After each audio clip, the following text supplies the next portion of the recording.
Merci beaucoup. Et pour ne pas perdre les habitudes, je vous aime tous.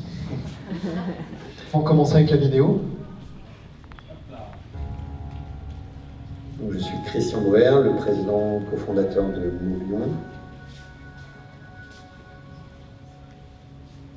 L'industrie circulaire s'oppose à l'industrie linéaire, celle de la consommation de produits. Aujourd'hui, on fabrique des produits en essayant de les faire les moins chers possibles.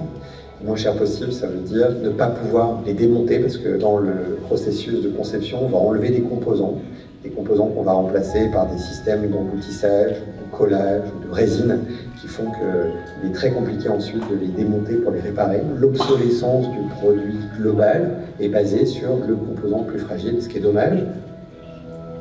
Donc chez Mobion, on a fait exactement l'opposé de cette conception non démontable. Une conception démontable, c'est une conception qui a pour but de rendre le produit beaucoup plus durable, parce qu'il est plus facile à réparer, parce qu'il est facile à démonter, parce que du coup, comme il est facile à démonter, on peut récupérer ses composants. Et dans notre processus industriel, on a intégré la notion de remanufacturation. La remanufacturation, ça permet de pouvoir récupérer un composant pour le réintégrer dans un processus industriel. Donc le mode de conception va être finalement très compétitif puisqu'il va permettre d'amortir le produit sur une durée plus longue et de réduire les coûts de maintenance puisque comme c'est plus facile à démonter, c'est plus facile à réparer et ça coûte moins cher à maintenir. La conception de Mobion, conception démontable, nous a amené à la logique de ce qu'on appelle l'économie de la fonctionnalité et de la coopération. Donc, plutôt que de vendre un produit, on vend un usage. Et cet usage nous permet de récupérer les produits en fin de contrat. Donc ce modèle est extrêmement vertueux puisqu'il permet de faire beaucoup d'économies d'énergie, beaucoup d'économies de ressources. Et ces économies sont à l'origine de notre compétitivité. Et un autre avantage à ce modèle, c'est qu'on est obligé de le faire localement puisque à renvoyer les produits à l'autre bout du monde, ça coûterait beaucoup trop cher. Donc c'est la création d'emplois locaux qui ne sont pas délocalisables. C'est aussi une manière de devenir souverain sur les ressources. Aujourd'hui, c'est parce qu'on fabrique en France qu'on est moins cher chez Mobion. Par ce modèle économique qui est basé sur la conception démontable, la réparabilité, la remanufacturation, Mobion propose une alternative pour réindustrialiser la France en faisant beaucoup d'économies d'énergie, beaucoup d'économies de ressources, en devenant souverain sur les composants qui ont des durées de vie très longues, en créant de l'emploi durable avec un mécanisme de partage de la valeur.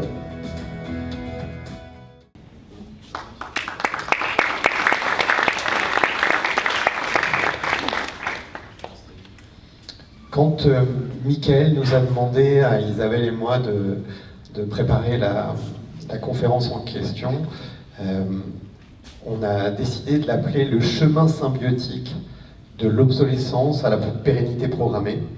Et la raison, c'est qu'on s'est rencontrés avec Isabelle au Grand Voisin, donc un endroit que ces lieux connaissent bien puisque c'était à peu près les mêmes équipes qui géraient l'endroit. Et le hasard a voulu qu'on partage le même bureau. On était à l'assemblée virtuelle tous les deux. Et donc je te laisse raconter comment cette aventure des Grands Voisins a fait qu'on arrive à cette conclusion de l'obsolescence à la pérennité programmée. Donne-moi toi ta vision de ce qui s'est passé. Alors, les Grands Voisins, ça a été la première, je crois, expérience de plateau urbain qui gère d'ailleurs ce lieu. Et je pense qu'on peut comprendre en fait, à partir de ce lieu, ce qui se passe. C'est intéressant d'être là. Vous avez des lieux qui sont désaffectés et qui posent des problèmes de gardiennage, etc., de friches en plein milieu de la ville. Et plateau urbain est c'était deux jeunes garçons à l'époque, jeunes garçons, qui étaient plus jeunes que moi, qui ont eu l'idée de ces lieux qui coûtent cher à être gardiennés, qui sont abandonnés, pourquoi ne pas les mettre à disposition de gens qui n'ont pas forcément d'ailleurs le capital, la plupart du temps la trésorerie pour pouvoir se payer des bureaux en fait, tout simplement dans Paris. Et donc ben voilà, il y a une sorte d'appel on a des lieux, vous pouvez les prendre, il n'y a pas l'eau, il y a à peine des toilettes, hein, c'était un peu ça quand même, mon grand voisin. Et donc c'était l'hôpital Saint-Vincent-de-Paul désaffecté. Donc la première fois où on est allé le visiter, si vous rentrez dans des souterrains avec des anciennes salles d'opération, c'est glauque, en fait, c'est glauque.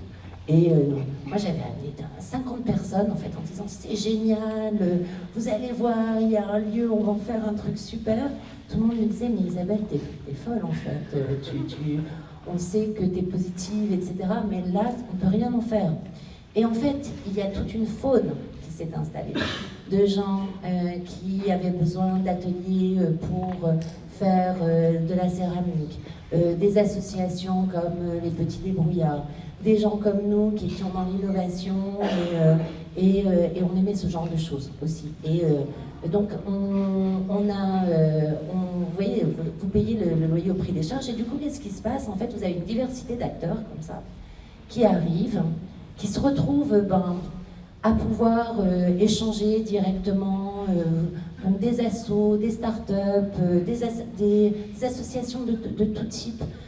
Vous aviez aussi tout un prisme social et avec des femmes qui devaient trouver un endroit, des migrants, on avait vraiment beaucoup de monde, ce qui faisait que du coup, il commençait à y avoir une cuisine très diversifiée aussi, c'est ça qui était intéressant. Et au fur et à mesure, évidemment, les gens, quand ils viennent, qu'est-ce qu'ils font? Ils se mettent à planter aussi. Donc le lieu est devenu très très vert, on a eu même des cabanes qui devenaient du tourisme, etc. On a eu des tentes, il y avait un camping. Il y avait un camping. Ouais. Et en fait c'est devenu un grand lieu d'innovation sociale, parce que comme ça vous avez cette diversité de personnes qui a partagé un lieu, qui pouvaient se rencontrer directement, qui a amélioré ce lieu, qui a fait écosystème. Coopération. Et, coopération directe. Et très efficient, parce que ces lieux, c'était du win-win-win-win, tout le monde y gagnait, les personnes qui avaient en charge le lieu, la ville qui avait un lieu qui n'était plus mort, toutes les personnes qui accédaient au lieu et qui faisaient leur business, montaient leurs associations, etc.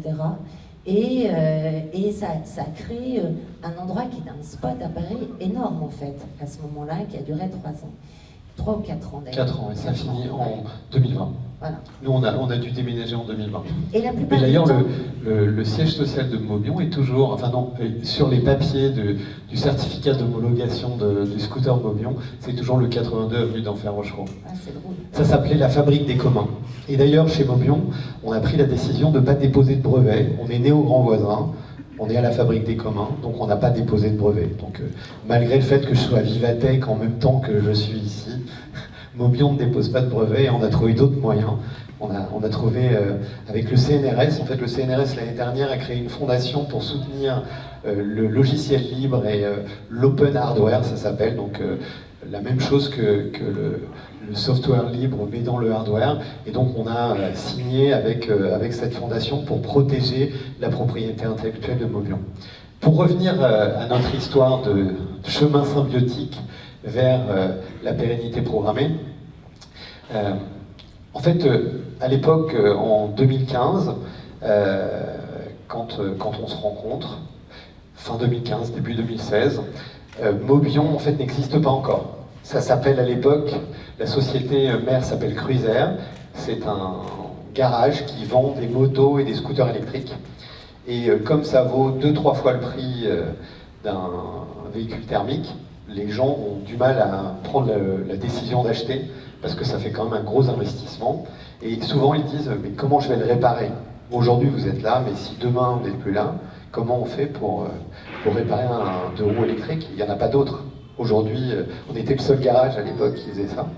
Donc on a décidé de créer une société de location qui s'appelait Cruise Rent. On n'a pas été très original sur le nom. Et Cruise Rent a très bien fonctionné tout de suite. Et comme je suis un des anciens fondateurs d'Alloresto, j'ai vu mes anciens collègues d'Alloresto, qui s'appelait à l'époque Alloresto by Just Eat, puisqu'on a été racheté par Just Eat. Et là, ils m'ont dit, Christian, il faut absolument qu'on fournisse des scooters en location au restaurant de restauration livrée, on a beaucoup de problèmes de bruit. J'ai dit, ok. Alors j'ai fait le scooter électrique pour les économies d'énergie. En fait, le truc qui intéresse tout le monde, c'est le bruit. Donc c'était intéressant comme analyse, mais c'est vrai que la restauration livrée fait beaucoup de bruit dans les centres-villes, et donc ça a commencé comme ça. On a commencé à lever, à permettre à des restaurants de s'équiper pour éviter le bruit dans les centres-villes. Et puis, en louant nos véhicules, on s'est rendu compte d'un truc très très curieux, c'est que vous savez que les livreurs de pizza ne sont pas les conducteurs les plus respectueux qui soient. Ils ont tendance à être un peu violents avec le matériel. Et là, on s'est rendu compte qu'en fait, la qualité d'un matériel qui a été pensé pour une économie linéaire, et donc qui est d'une certaine manière programmé pour être le plus compétitif possible, mais limité finalement par une garantie qui est de 2 ans, ce qui amène à cette technique marketing et de conception qu'on appelle l'obsolescence programmée, que vous connaissez tous, je suppose. Cette obsolescence programmée, dans notre modèle de location, devenait notre ennemi. Et donc, fin 2015, quand en tant que loueur, on décide que si on veut être rentable pour faire notre métier, il faut qu'on passe de cette obsolescence programmée à une pérennité programmée. Et à ce moment-là, je rencontre cette fille-là, qui parle d'économie symbiotique et qui m'explique à quel point c'est important d'imaginer un modèle qui pense tout l'écosystème et pas seulement le produit lui-même, mais tout ce qu'il y a autour. C'est comment tu vas coopérer, et déjà à l'époque elle m'apprend cette différence entre collaboration et coopération. Et comment finalement tout ce qui tourne autour du sujet que je suis en train de... Moi j'appelle la location à l'époque, ça s'appelle en fait l'économie de la fonctionnalité et de la coopération. Et que ça pense tous les écosystèmes qui sont autour. Et elle me présente son économie symbiotique. Tu n'avais pas encore écrit ton livre à l'époque. Et donc voilà, c'est comme ça que ça commence la petite histoire. Et alors ce qui est très intéressant sur la manière dont ça se fait, c'est que du coup on décide qu'on ne va pas y arriver avec un produit qui a été pensé pour être vendu. Parce qu'un produit qui a été pensé pour être vendu, et quand hier tu faisais ta présentation pour Decathlon, je me disais le vrai problème, tu l'avais évoqué, c'est la qualité du produit. Si on veut qu'il puisse s'amortir sur une durée plus longue, il faut qu'il ait été pensé pour durer, pas pensé pour une garantie de 2 ans. Et c'est là qu'on décide de faire une conception intégralement démontable, parce que vous n'avez pas conscience, mais dans tous les produits complexes, vous avez des composants de nature différente, parce qu'ils ne sont pas faits dans la même matière, tout simplement. Parce qu'un polymère, ça ne durera jamais aussi longtemps qu'un métal. Parce que dans un moteur, ou dans n'importe quel équipement, vous avez, par exemple, les roulements, ça dure moins longtemps qu'un arbre moteur. Mais aujourd'hui, les moteurs, on veut les faire les moins chers possibles, donc ils sont collés, et on ne peut pas les démonter. Donc du coup, quand le roulement est mort, bah, vous jetez tout. Et si vous êtes dans l'économie de la fonctionnalité et de la coopération, bah, ça ne marche pas ça. Parce que vous voulez réparer, vous voulez que ça dure. Donc voilà. Bon, la vidéo, je ne vais pas vous refaire l'explication parce qu'on l'a déjà entendu 2 fois. Mais voilà. Donc je ne saurais pas expliquer l'économie symbiotique aussi bien que tu le fais, donc je vais te redonner la zapette. J'ai encore combien de temps? J'ai encore combien de temps? 5 minutes. Donc en fait, ce que moi, à l'époque où je rencontre Christian, ça fait déjà 5 ans, depuis 5 ans même. Depuis 2008, en gros, je commence à regarder les différents modèles économiques, productifs, sociaux qui permettent notamment de répondre à la crise bioclimatique. Et pour me rendre compte que il y en a plein, sur tous les territoires, dans tous les pays, chauds, froids, des territoires urbains, des territoires ruraux, et libres, dictatoriaux, c'est assez étonnant. Et qu'en fait, surtout, ils se structurent de la même façon. Ils structurent de la même façon, c'est-à-dire qu'ils vont faire écosystème. C'est pour ça que je parlais ici d'un écosystème, où en fait un écosystème c'est quoi? C'est une diversité d'acteurs, une diversité de composants qui vont se rencontrer librement, qu'on va pouvoir assembler librement pour faire pour faire un objet, pour faire une exploitation agricole, pour faire une équipe d'entreprise qui va toujours rechercher l'efficience, qui va toujours rechercher à utiliser au maximum les services rendus par cet écosystème. On parlait de management libéré tout à l'heure, de changer les méthodes de management.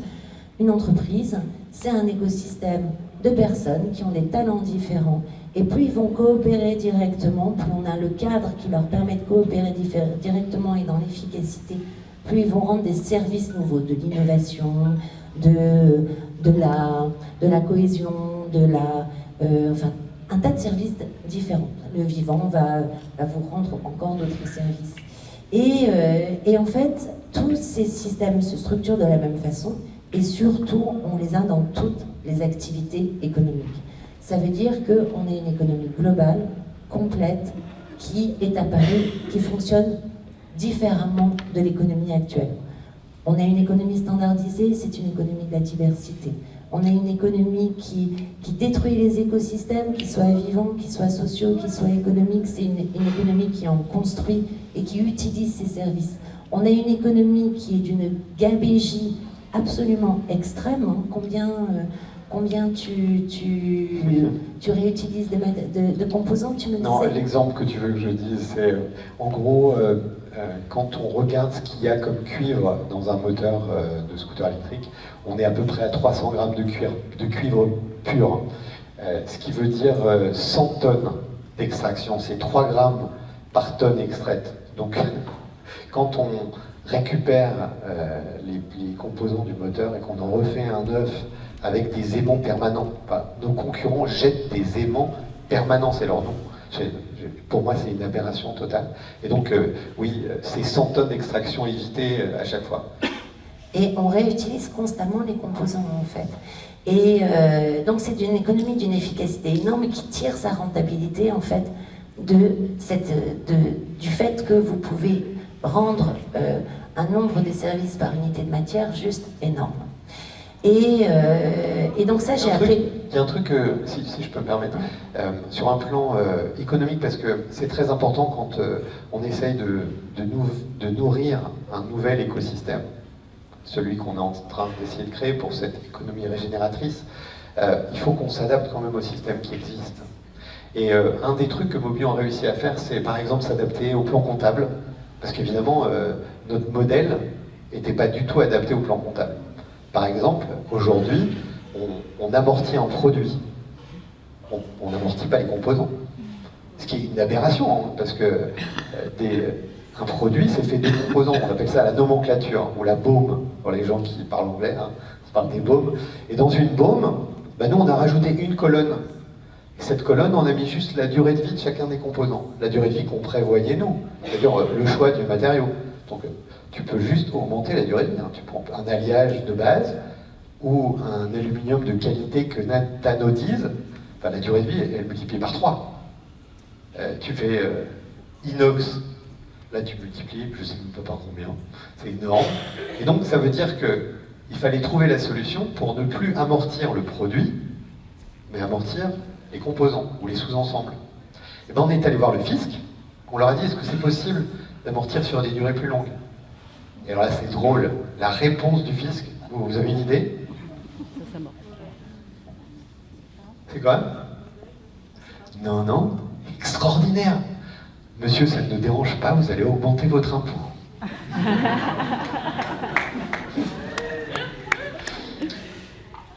Et alors, deuxième question, c'est aujourd'hui, on ne peut pas amortir un produit qui a été facturé moins de 500 €.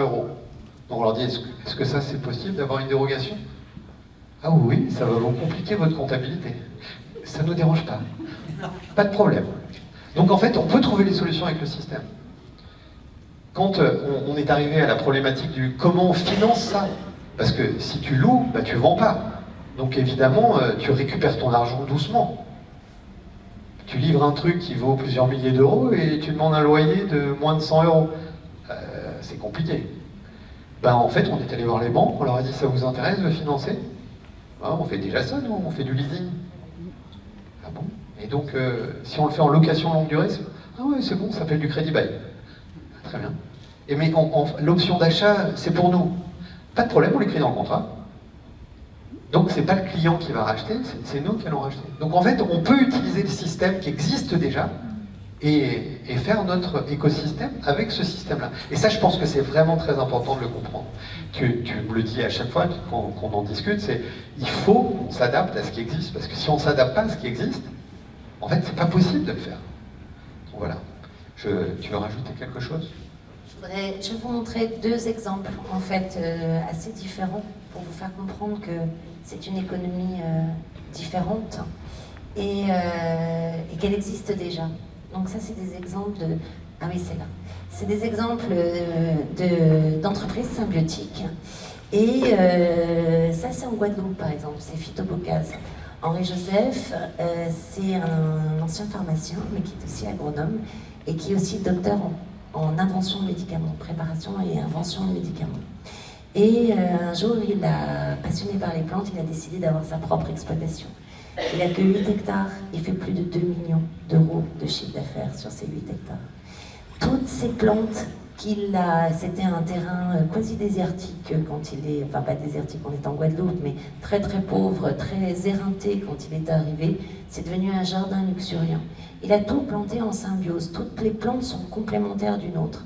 Par exemple, la plante pointue que vous voyez là, c'est une herbe à pic qui est un virucide. Donc il en fait des préparations, il a un atelier pour la transformer, en extirper en fait les principes actifs et les concentrer. Mais il avait besoin de l'alimenter en azote. Et donc il a regardé sur son terrain, il découvre un indigo. Un indigo, c'est une légumineuse, et la plante à côté. Il se trouve que cet indigo est très puissant à produire de l'indigotine. Donc non seulement en fait, il n'a pas acheté d'intrants d'azote, mais en plus, il vient de créer, avec l'aide européenne, le premier atelier de taille industrielle d'extraction d'indigo, ce qu'on n'avait plus en Europe, qui va permettre d'alimenter la filière textile en indigo bio, toujours sur ces 8 hectares. Et ce faisant, il y a un tas de symbiose comme ça, il produit tout comme ça sur son territoire. Et du coup, son sol est devenu un sol mais extrêmement riche, extrêmement résilient.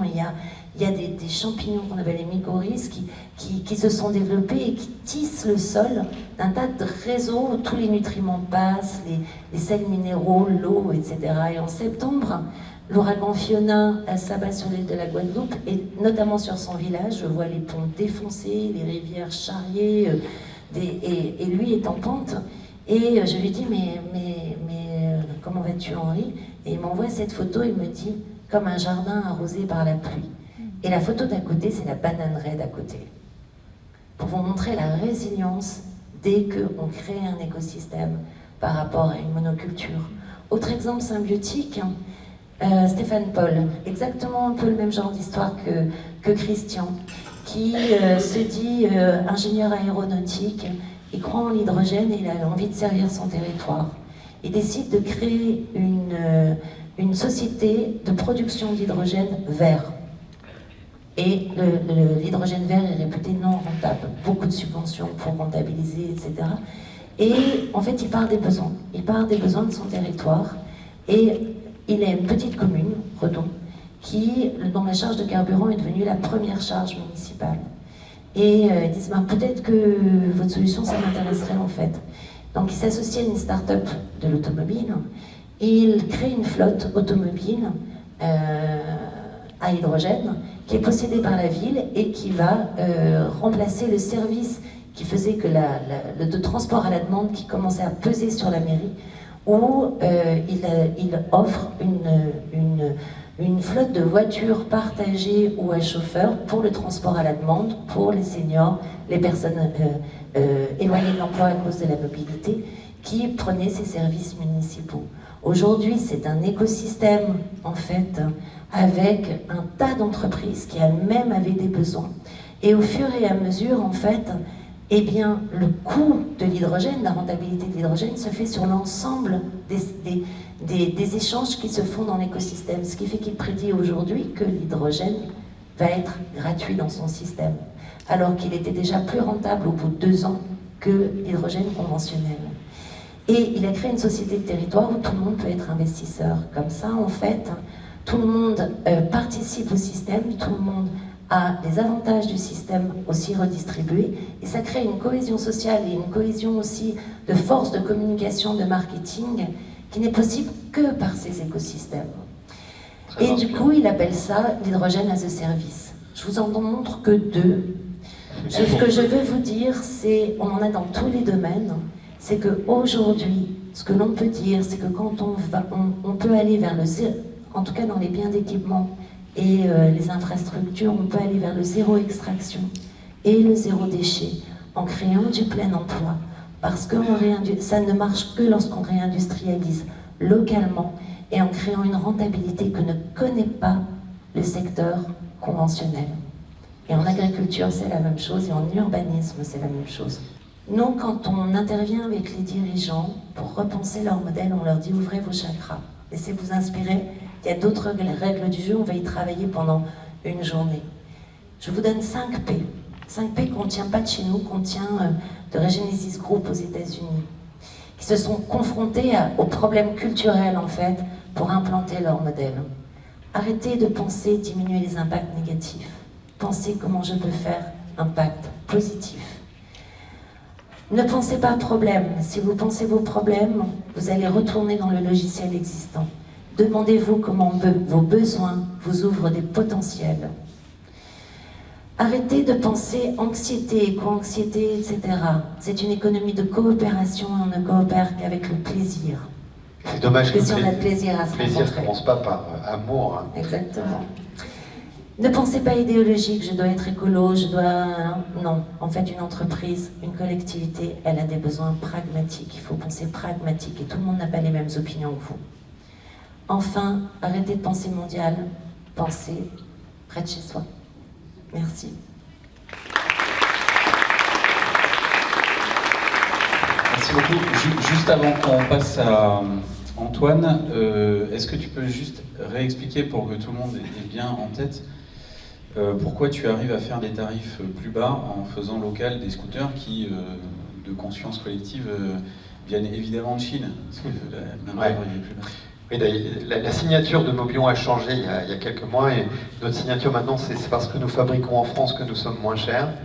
Et ça, c'est dû au fait qu'on fait 87% d'économie d'impact, c'est-à-dire on dépense moins d'énergie, beaucoup moins d'énergie, parce que on ne fait pas d'extraction de minerais, on utilise les mêmes ressources, puisque 62% des composants qui représentent 78% de la valeur sont réutilisés d'un scooter à l'autre.